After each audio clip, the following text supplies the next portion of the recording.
In September 1991, shortly after the end of the Cold War, a cabal of elite bankers and intelligence spooks led by George H.W. Bush financed a $240 billion covert operations war chest through the purchase of 10-year securities that, as it happened, were scheduled to come due on September 12, 2001. Project Hammer was undoubtedly used for a wide variety of illicit intelligence operations, but mainly it was used to finance a covert economic operation against the collapsing Soviet Union, whereby unknown Western investors bought up much of the Soviet industry with a focus on oil and gas, crashing the Russian economy, looting its central bank, orchestrating what became known as the Great Ruble Scam, and a wide variety of other clandestine, state-assisted operations designed to thoroughly prevent Russia from ever contesting the U.S. as a world superpower, while in the process lining the pockets of these economic hitmen who swooped in to devour the collapsing Russian economy after the fall of the Soviet Union. A spectacular investment for all, at least until money laundering investigations began tracing all the money, or when the 10-year deadline came up and the securities became due and began the routine process of authenticity and ownership checks. Evidence shows that several federal and private investigations had already stumbled upon the Hammer Fund and were compiling evidence on it up until the 9/11 attacks. These included the Office of Naval Intelligence, or ONI, which was moved to the outer E-ring of the recently renovated section of the Pentagon that was targeted and destroyed on 9/11. According to E.P. Heidner, the ONI had been investigating crimes associated with the plundering of Russia. 39 out of the 40 people who worked in those offices were killed on 9/11, including the entire chain of command. The Pentagon's financial accounting offices in that same wing were also an obvious target, as were the passengers on board Flight 77, many of whom coincidentally held top-secret clearances and were connected with Pentagon black operations. Agents of the Office of Naval Intelligence had also been investigating financial transactions which were linked to securities being managed by those securities dealers in the World Trade Center that were also targeted. 31% of the 125 fatalities in the Pentagon were from the Naval Command Center that housed the Office of Naval Intelligence. 41% of the fatalities in the Twin Towers came from two companies that managed U.S. government securities, Cantor Fitzgerald and Eurobrokers. There were three major security brokers in the World Trade Center: Cantor Fitzgerald, Eurobrokers, and Garbin Intercapital. At 8:46 on the morning of September 11th, Flight 11 flew directly into Marshall McLennan's secure computer room in the North Tower, right below the floor on which Cantor Fitzgerald was situated. Cantor Fitzgerald was the largest security dealer in the U.S. Shortly after that, a massive explosion went off just under the FBI offices in the North Tower on the 23rd floor. Fires were reported on the 22nd floor at 8:47. There were also explosions and subsequent fires reported at Garbin Intercapital on the 25th floor and in the basement of Tower 1 as well. Shortly thereafter, at 9:03, Flight 175 hit the South Tower right below the floors on which Eurobrokers was situated. In all three cases, the explosive, fiery destruction consumed the offices and the several floors above, destroying files and trapping victims inside. In the midst of all this, Building 6 was destroyed by an explosion that took place before either tower fell. This secondary explosion took out a portion of the building which just happened to include the El Dorado Task Force's offices. The El Dorado Task Force was an interagency money laundering watchdog group responsible for coordinating all major money laundering investigations in the U.S. In the immediate aftermath of September 11th, these groups would be redirected to investigate terrorist financing. Building 6 was located directly between the North Tower and World Trade Center Building 7. While large portions of World Trade Center 6 were gutted by explosions and later by falling debris from the North Tower, the building itself did not suffer a global symmetric collapse at near freefall acceleration as did Buildings 1, 2, and 7. FEMA photographer and 9/11 whistleblower Kurt Sonnenfeld took some interesting pictures of the U.S. Customs Vault in the basement of World Trade Center 6, which was found completely empty and left with the door wide open. All of its contents appear to have been looted during the attacks. There is also evidence that gold was being looted from the vaults beneath World Trade Center 4.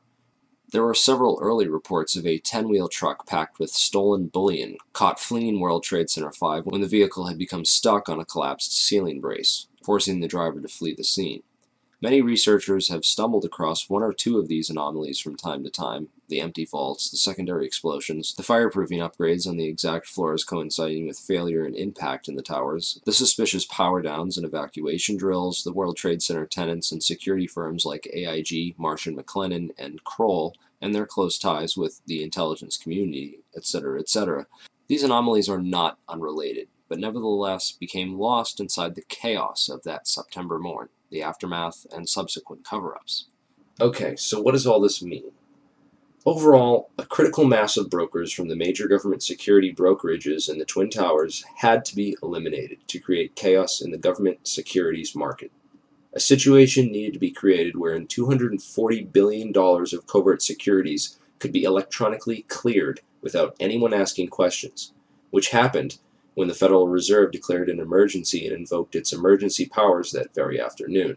On September 14th, the Securities and Exchange Commission declared a national emergency and for the first time in U.S. history invoked its emergency powers under the Securities Exchange Act Section 12K and eased regulatory restrictions for clearing and settling security trades for the next 15 days.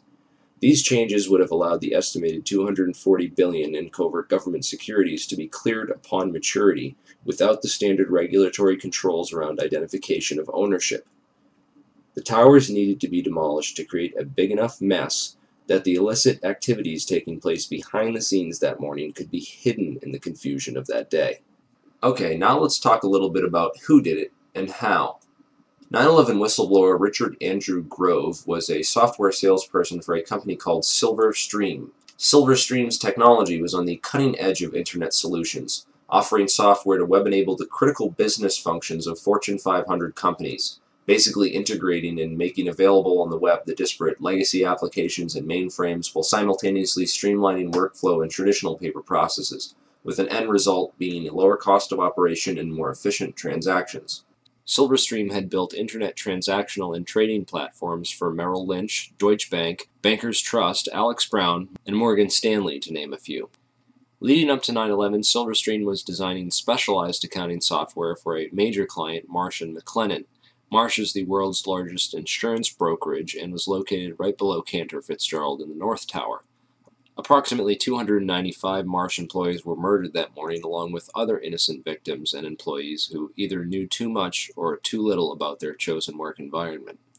But most importantly, Silverstream provided a specific type of connectivity that was used to link AIG and Marsh & McLennan, the first two commercial companies on the planet to employ this type of transaction. What then were Marsh and AIG doing, and why did they need to leverage technologies that no other commercial entity on the face of the earth needed to use to conduct business? The recovered hard drives from the World Trade Center, combined with Richard Grove's testimony, give us some intriguing clues.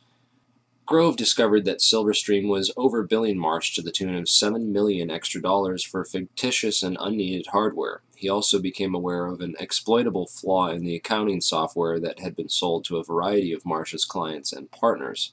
When he brought this up to his superiors at Silverstream and others at Marsh, he was told to keep quiet and not to worry about it. But other friends of his at Marsh were also getting concerned and began documenting what was going on and raising concerns within the company.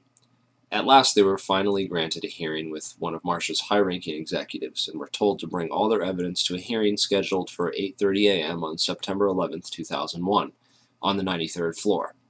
The high-ranking member of Marsh, who Grove did not name, would participate via teleconference from the safety of his home, while Marsh employees and potential whistleblowers, Gary Lasko, Catherine Lee, Ken Rice, Richard Breuhardt, and John Oltzhofer, would die in the meeting room in the North Tower with all their evidence when American Airlines Flight 11 would impact that very section of the building. Richard Grove fortunately got stuck in traffic that morning and didn't make it.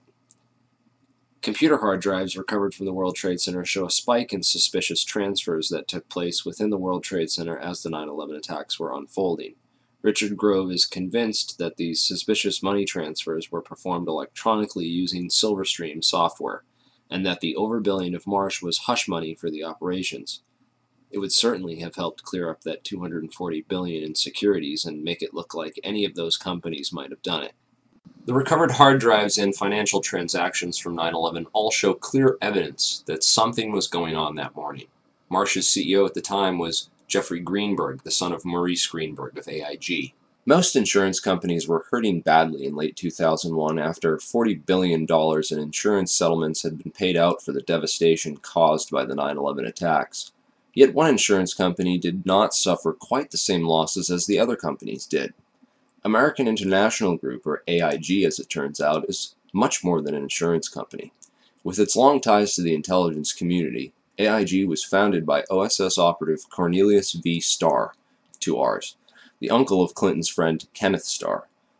AIG currently operates a complex network of shell companies and other entities which operate internationally and have been used for clandestine intelligence gathering and other covert activities for decades. The company that ran security in the World Trade Center, Kroll Associates, was owned by AIG. The CEO of AIG on 9/11 was a guy named Maurice Greenberg, who was actually nominated for the position of Director of Central Intelligence after he authored a report for the Council on Foreign Relations, of which he's a high-ranking member, where he advocated that FBI and Drug Enforcement Agency agents operating abroad should not be allowed to act independently of either the ambassador or the CIA, lest pursuit of evidence or individuals for prosecution cause major foreign policy problems or complicate ongoing intelligence and diplomatic activities. Of course, this type of policy is essentially a continuation of things like Executive Order 12333 and the CIA-assisted Contra cocaine trafficking that went on as an immediate result. These backdoor agreements open the floodgates for government drug money laundering and narco-trafficking. Former LAPD narcotics detective turned whistleblower Michael Ruppert has written a series of excellent articles documenting AIG's involvement in drug money laundering, undoubtedly revealing yet another motive for the invasion of Afghanistan, a country which currently produces over 90% of the world's heroin supply. Drugs are arguably the most profitable commodity on the entire international market, and drug money was undoubtedly a motive behind the invasion of Afghanistan and consequently the 9/11 attacks. While companies like AIG launder the drug money for big banks, the actual drug production and trafficking can be traced back to the same Iran-Contra affiliates like Richard Armitage and Frank Carlucci. Unfortunately, that rabbit hole is a bit too deep and off-topic to get into here. I will mention that DynCorp was heavily involved, as well as Stewart Air Force Base in upstate New York, where the 2 flights out of Boston crossed paths simultaneously and shut off their transponders before making their way to the Twin Towers. Many researchers believe that the MENA operation was moved to Stewart Air Force Base after Barry Seal got whacked. Richard Armitage was the Deputy Secretary of State on 9/11, and according to whistleblower Michael Springman, he was the man responsible for granting visas to 15 out of 19 of the 9/11 hijackers, allowing them to enter the U.S. and pursue flight training. Frank Carlucci is the chairman of the Carlyle Group and was in Washington, D.C. on 9/11, having just met with George H.W. Bush and the brother of Osama bin Laden on Carlyle Group business. Frank Carlucci was also the chairman of BDM International, a company that served as a front for State Department black operations. Frank Carlucci's employees at BDM International left to take charge of Stratesec, the World Trade Center and airport security firm. Corporate Operating Officer Barry W. McDaniel, an ex-military expert in logistics and materials distribution, and CEO Wirt Dexter Walker III, who is a distant Bush cousin from the Herbert Walker line, with an extensive history of managing CIA front companies. Marvin Bush, the president's brother, was also a board member at Stratesec, although Stratesec maintained contracts for security upgrades which were set to expire on September 11, 2001. They were not the company officially charged with World Trade Center security. This role was assigned to a risk management firm called Kroll Associates. Kroll's chairman, Jerome Hauer, was a longtime personal friend of ex-FBI counterterrorism expert John O'Neill and was responsible for O'Neill's appointment as head of security for the World Trade Center just a few days prior to the 9/11 attacks. O'Neill is the world's leading expert on Osama bin Laden and al-Qaeda and was a potential 9/11 whistleblower with hard evidence of White House complicity in the protection and shielding of the 9/11 hijackers from all means of federal investigation. Al-Qaeda hijacking suspects were flagged by the Able Danger terrorist tracking program, which was also shut down by the White House. Able Danger whistleblower Anthony Schaefer claims the U.S. government destroyed over 6 terabytes of data related to Able Danger, which he also claims identified 9/11 ringleader Mohammed Atta as early as February of 2000. Those atop the chain of command in the White House, military, and intelligence establishment deliberately ignored all the warning signs of an impending attack. a clever strategy of plausible deniability which also served to portray those in charge as incompetent rather than complicit. In every major head throughout the chain of command on 9/11, from NORAD to the military, we see a repeated theme of complicity through negligence or incompetence. After 9/11, failure and incompetence was rewarded, and whistleblowers were silenced. Combined with the fact that 6 corporations control 90% of the media, and CIA operations like Mockingbird admit to taking over and subverting our U.S. media, we can understand how such a big lie could have been kept from the American public for so long. But if you stop and take the time to do your research, you'll find all the evidence is there, hidden beneath a mountain of disinfo and lies. It's been 10 years since 9/11 happened, and we are left with hundreds, if not thousands, of unanswered questions about the 9/11 attacks. A transparently fraudulent 9/11 Commission report, which purposely failed to even mention the collapse of World Trade Center 7, and a host of ridiculous, so-called debunking websites, forums, and other literature, which have done absolutely nothing over the past 10 years to debunk anything other than cleverly selected strawman arguments, and have failed to stem the constant flow of new 9/11 information, which researchers have been uncovering and bringing out to the public. Instead, they continue to label truth seekers, including family members of people who died on 9/11, as conspiracy theorists, and devise clever propaganda designed to prevent the general public from looking any further into the evidence or the actual claims of the so-called conspiracy theorists. In this video, we will take a deeper look into the so-called investigations, which have provided us with the official story, and why they deserve a more thorough examination. The Bush administration stalled government investigations into 9/11 for over 400 days. A week after 9/11, letters containing anthrax spores were mailed to several news media offices and 2 senators who were perhaps a bit too vocal about opening an official investigation into 9/11. The anthrax used in the attacks was identified as an Ames strain, which means it had to have come from the U.S. Army Medical Research Institute of Infectious Diseases at Fort Detrick, Maryland. A member of that institute, Jerome Hauer, managed the National Institute of Health response to the anthrax attacks. Coincidentally, Hauer also warned the White House to start taking Cipro, an antibiotic which is effective against anthrax, a week before the attacks. Jerome Hauer also happened to be a managing director at Kroll Associates, which ran security at the World Trade Center up until the weekend before 9/11, when that role was personally handed off by Hauer to FBI agent John O'Neill, who would later die in the attacks, drawing strong suspicion that he was set up due to his knowledge of Al-Qaeda and the 9/11 hijackers, whom he was blocked from investigating while he was working at the FBI. In January 2002, President Bush personally asked Senate Majority Leader Tom Daschle to limit the congressional investigation into the events of September 11th. The Bush administration only formed the 9/11 Commission after being prodded by the victims' families, who lobbied Congress for over a year to open the investigations. When the Bush administration finally did open a 9/11 investigation, it was described by some members as set up to fail. The President has said only a minority of the Commission can see a minority of the documents, and then they have to clear what they're going to say to the rest of the Commission with the White House. If you're one of those 4 that gets to see these documents, would that change your opinion? No. They don't want any more eyeballs to see their documents than they can possibly get away with. It's a scam. It's absolutely disgusting. They even attempted to appoint Henry Kissinger, a known cover-up mastermind, as head commissioner. He resigned after victims' family members asked him sensitive questions about his connections to the bin Laden family and the Carlyle Group. Philip Zelikow wrote the conclusions for the report before the investigation ever began, and even then any areas which did not support the official story were neither mentioned nor investigated by the 9/11 Commission. 6 out of 10 members of that commission have discussed on record how the government lied about the official story, and 70% of the questions posed by the victims' families were never answered or officially investigated. It's important to look at what happened to the evidence from 9/11. The day of 9/11, most of the FBI was in Monterey, California on an agency retreat. Let's go to our State Department correspondent, Andrea Mitchell. Andrea, what can you tell us? Well, this from the FBI. The State Department has been evacuated. There was a meeting going on in the Operations Center. Other top officials were in the Situation Room at the White House. Colin Powell is in Bogota, Colombia, on a 2-day trip. But this very interesting information, Katie, Matt, and Tom, from the FBI, they had been operating a massive exercise from their hostage rescue unit all of their top teams, about 50 personnel, helicopters, equipment, were in Monterey, California for the last 2 days, scheduled to fly back today commercially. So all of those people are out of place. It's fair to say, according to sources that we've talked to here at NBC, that the FBI rescue operations and other FBI operations are really in chaos right now because they can't reach their officials in New York.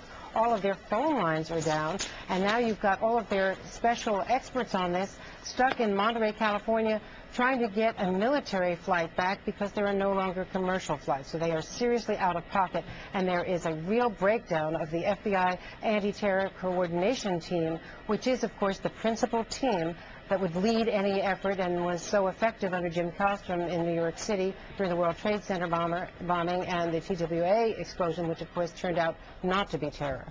Andrea, is the State Department... This was essential for keeping the more experienced and honest members of the agency as far away from the crime scene as possible, while other agency insiders could be assigned to the investigations before their counterparts returned. Federal authorities such as FEMA and the CIA took immediate control over the crime scene and began whisking away evidence that very same night. Turner Construction, one of the primary contractors at Ground Zero, occupied the 38th floor of the North Tower and was involved in performing the fireproofing upgrades inside the towers. It has been noted that these upgrades were completed in the 3 years before 9/11 on floors that match up almost identically to the floors of impact and failure on 9/11.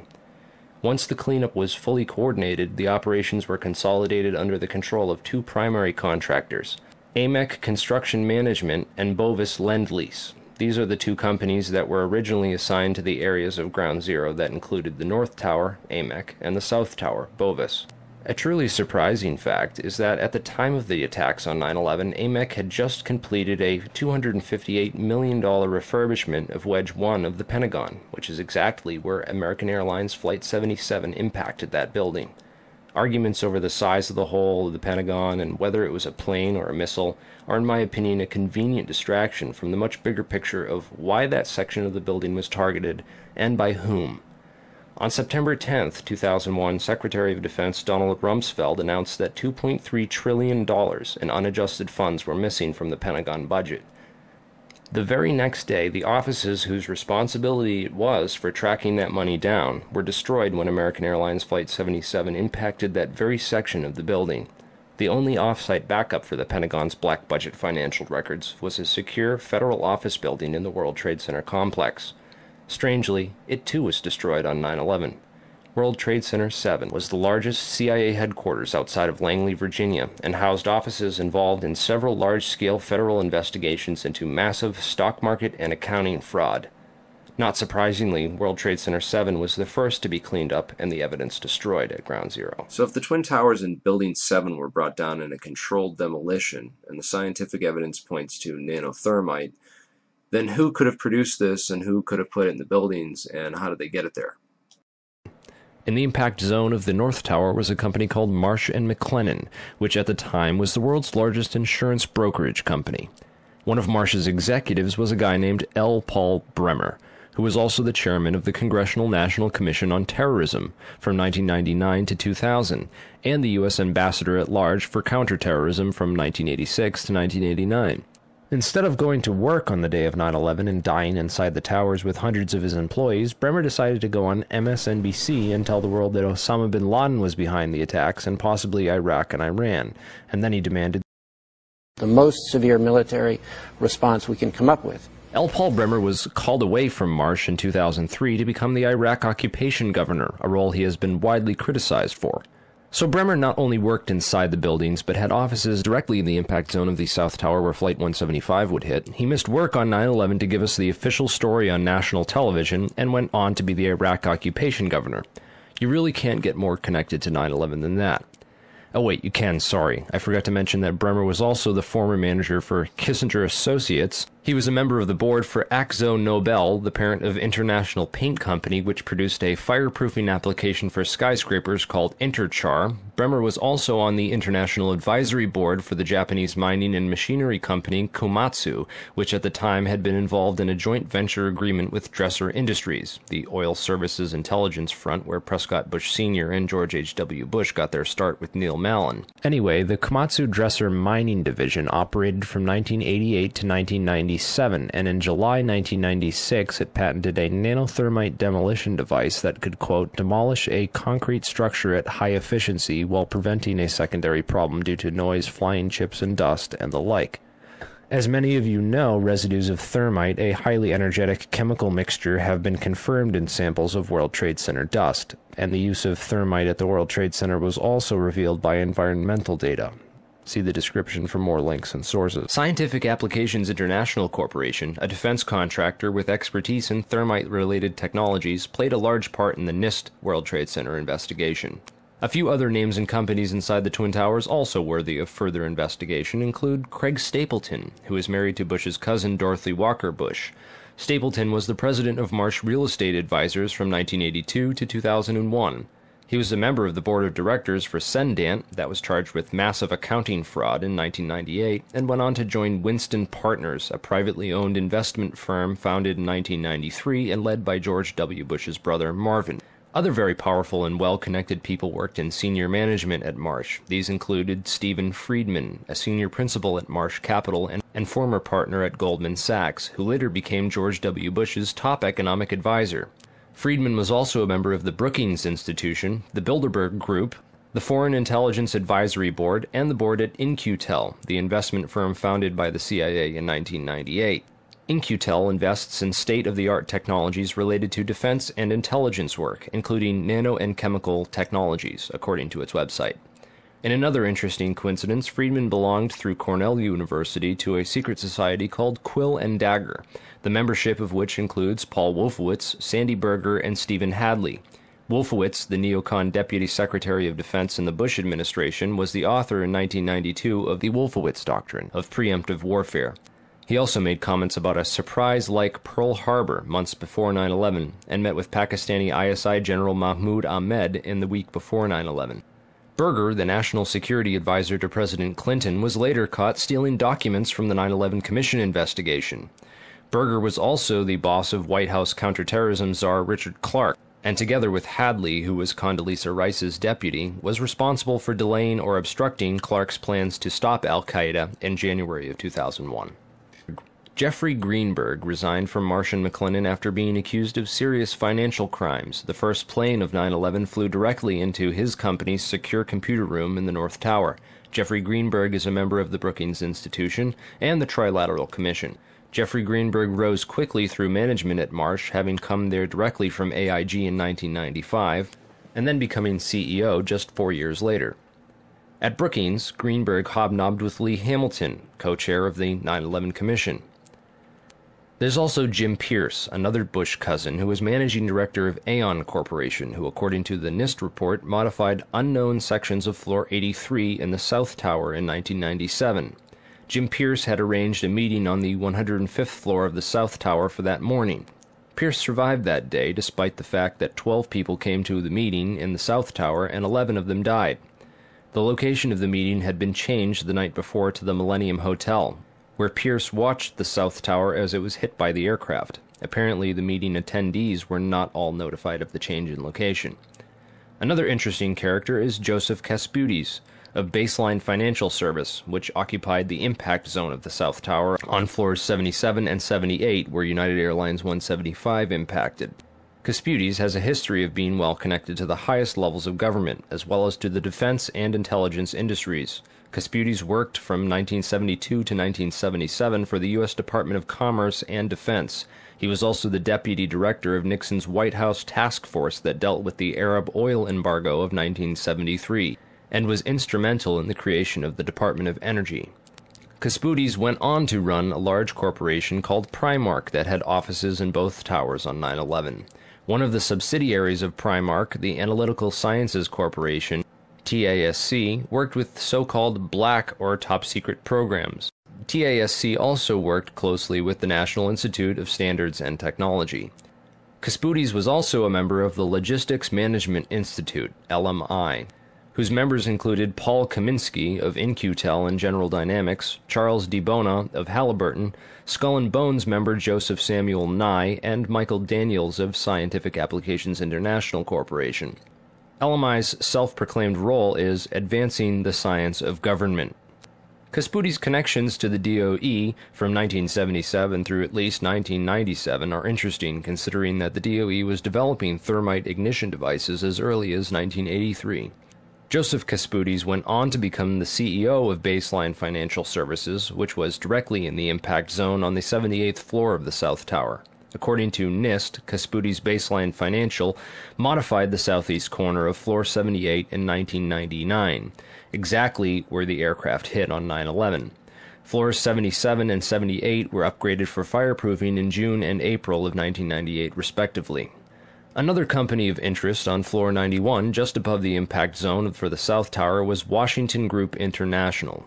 This company was known primarily as a construction and mining firm, and it had just acquired Raytheon Engineers in July of 2000. In 1996, Washington took over Morrison Knudsen, an engineering and construction firm that had a history of working on large-scale projects around the world, including in China, Iran, Afghanistan, and Saudi Arabia. The Army Corps of Engineers hired Morrison Knudsen to demolish over 200 buildings in 1995. One of the DOE facilities for which Washington was responsible well before 9/11 was the Savannah River site near Aiken, South Carolina. In February of 1997, Lawrence Livermore National Labs and the Savannah River site signed an agreement of cooperation to share technology. Savannah went on to add developing sol gel technology for fuels and other applications to its portfolio. Sol gel technology is utilized by Lawrence Livermore National Laboratories for making nanothermites. In another coincidence, Savannah River Technology staff participated in the search and rescue operations at Ground Zero by providing unique tools. Just before 9/11, Washington was going through a tough time financially and sought Chapter 11 bankruptcy protection. Securities and Exchange Commission documents show that Washington made court-ordered pre-petition payments as part of these proceedings to a number of companies, including Komatsu. Washington also made payments to Greenhorn and O'Mara, whose employee, Teresa McAllister, was a lead author of the FEMA and NIST reports on the World Trade Center disaster, and to Sumitomo Bank, which was closely allied with Komatsu. Building 7 was a 47-story federal office building in the World Trade Center site, which collapsed at 5:20 p.m. on the afternoon of 9/11. This building was home to the CIA, in fact, the largest CIA headquarters outside of Langley, Virginia. It also housed offices for the Secret Service and the Securities and Exchange Commission. One of the most interesting tenants, however, was then Mayor Giuliani's Office of Emergency Management and its Emergency Command Center on the 23rd floor. This floor received $15 million worth of renovations, including independent and secure air and water supplies, and bullet and bomb-resistant windows designed to withstand 200-mile-per-hour winds. Mayor Giuliani was a former U.S. prosecutor for the South District of New York from 1983 to 1989, who was in charge of investigating the terrorist financing Bank of Credit and Commerce International. After he left his job as a prosecutor to start a political career, he worked for a law firm called White & Case that actually represented BCCI. So he went from prosecuting the BCCI to working for a law firm which defended the BCCI. This was likely his foot in the door of this underground corporate criminal network. Giuliani would later help to destroy all the crime scene evidence from Ground Zero.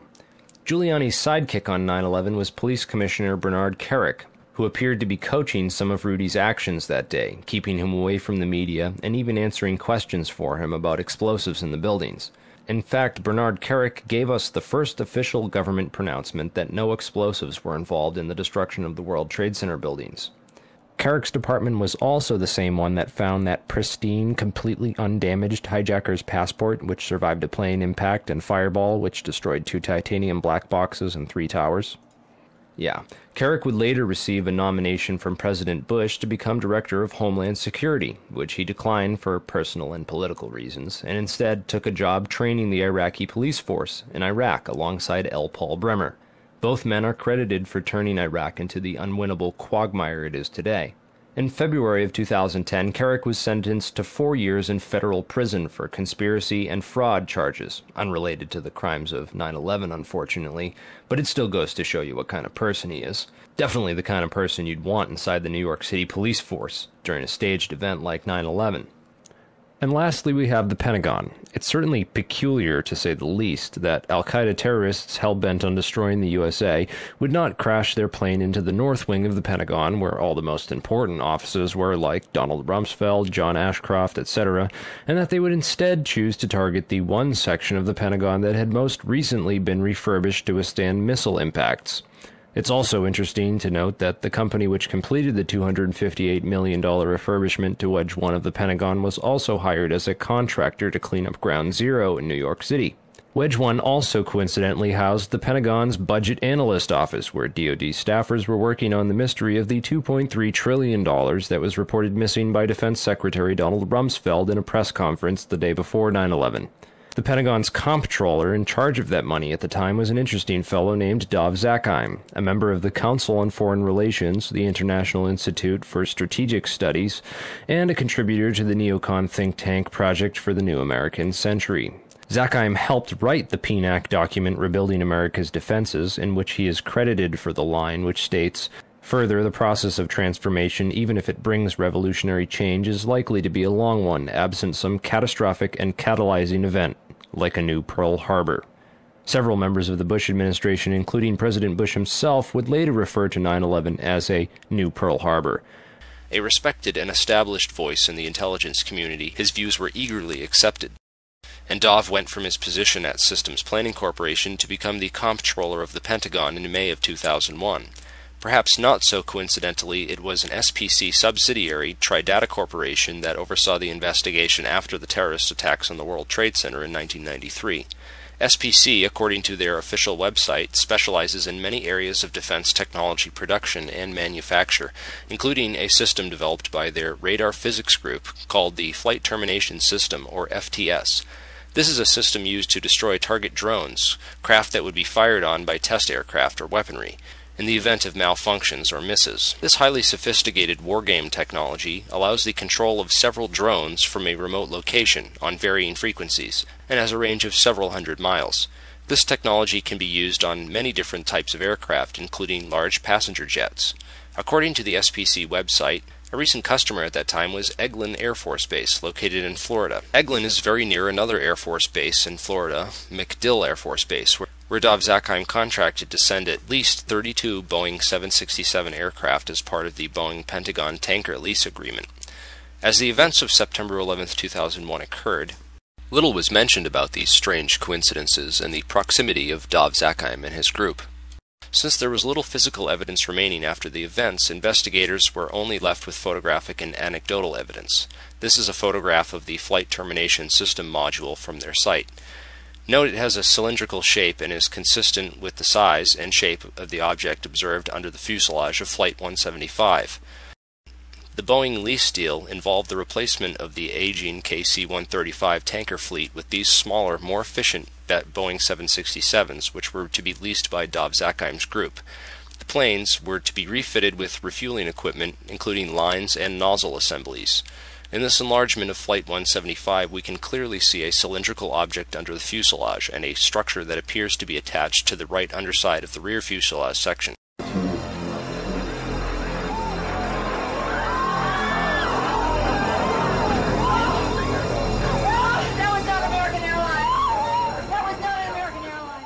When seen in comparison, it is obvious that the plane approaching the Trade Center has both these structures, the FTS module, and the mid-air refueling equipment, as configured on the modified Boeing 767 tankers. Of particular interest is the long tube-like anomalous structure under the rear fuselage area of 175.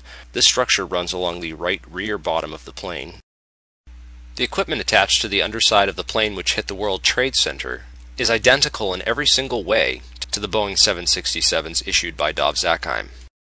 Whoa, whoa, whoa. Bring it back. The video you're watching now came from Loose Change First Edition. Did you catch that? It appears to show the FTS pod self-destructing just before impact.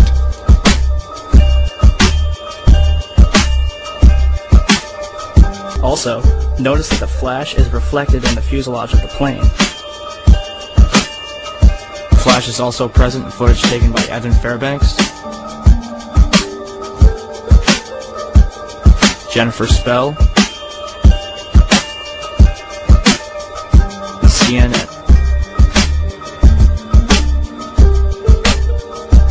Al-Qaeda certainly couldn't have this equipment at Logan International Airport. And even if they did, the flight crew would have noticed it. So where did this plane come from? Another interesting piece of 9/11 evidence is the last 12 seconds of UA-175. Since every amateur videographer in New York City had their cameras pointed up at the burning Tower 1, the second plane strike was filmed from nearly every conceivable angle. Expert analysis of this plane leads to some startling revelations. First, there is the expertly controlled flight characteristics of this plane. During its last 12 seconds of flight, UA-175 made a single corrective maneuver so perfectly timed and executed that it's unlikely it was piloted by human hands. One of the things that jumped out at me when I looked at the footage of the video of Flight 175 as it went into the World Trade Center is it appeared to me that there was something on the under fuselage of that aircraft that did not belong there, at least not with a commercial airliner. Now, I'll tell you where I have seen attachments that look like that on military aircraft. So the question you have to answer now is, was that the commercial airliner that hit the World Trade Center, or possibly was it an aircraft that looked very similar but was a military type airplane? All the recorded sources, all the different photographic evidence that was produced by CNN and ABC, they all show this pod. It's there. You can see it with your own eyes. And in my professional opinion, that there was a pod attached to the bottom of that aircraft, and therefore it was not United Airlines Flight 175. If you take a careful look at the flight paths of American Airlines 11 and UA-175, the two flights that took off from Boston's Logan Airport and crashed into the Twin Towers, you'll find a major clue. Not only did both these planes cross paths directly over Stewart Air Force Base, but they did so at the exact same time. Another odd synchronicity is Flight 93, which had been sitting on the tarmac delayed at the airport for nearly 40 minutes with no explanation. Originally scheduled to take off at 8:01 a.m., it was delayed until the moment that Flight AA-11 crashed into the North Tower at 8:43 a.m. Another interesting piece of evidence that ties Stewart Air Force Base to the center of this 9/11 conspiracy is the white mystery planes spotted over Washington and the Pentagon. Through careful investigation, we've been able to map out the flight paths of these two ominous aircraft, which have been identified as E-4Bs, a type of aircraft that the military uses as mobile command posts. What concerns me is that both of these aircraft took off from and landed at Stewart Air Force Base. Another interesting coincidence I found was that Flight 93 turned around directly over Hopkins Airport, and Flight 77 turned around directly over Tri-State Airport. Webster Tarpley has done some of the most thorough research into the wargame exercises that were taking place on the day of 9/11. But this white mystery plane, the Doomsday plane, what was it doing over the Pentagon and the White House on 9/11? Who was flying in that plane? What were they doing? Being the comptroller for the Pentagon and the chief financial officer, you have to kind of wonder what Dov Zakheim was doing on 9/11. And what his connections were to the $2.3 trillion that were missing from the Pentagon the day before 9/11. If anything, the individuals and organizations outlined in this video are at least as suspicious as the 19 hijackers themselves. They have nothing on us. I don't shoot. Book 'em, Dano.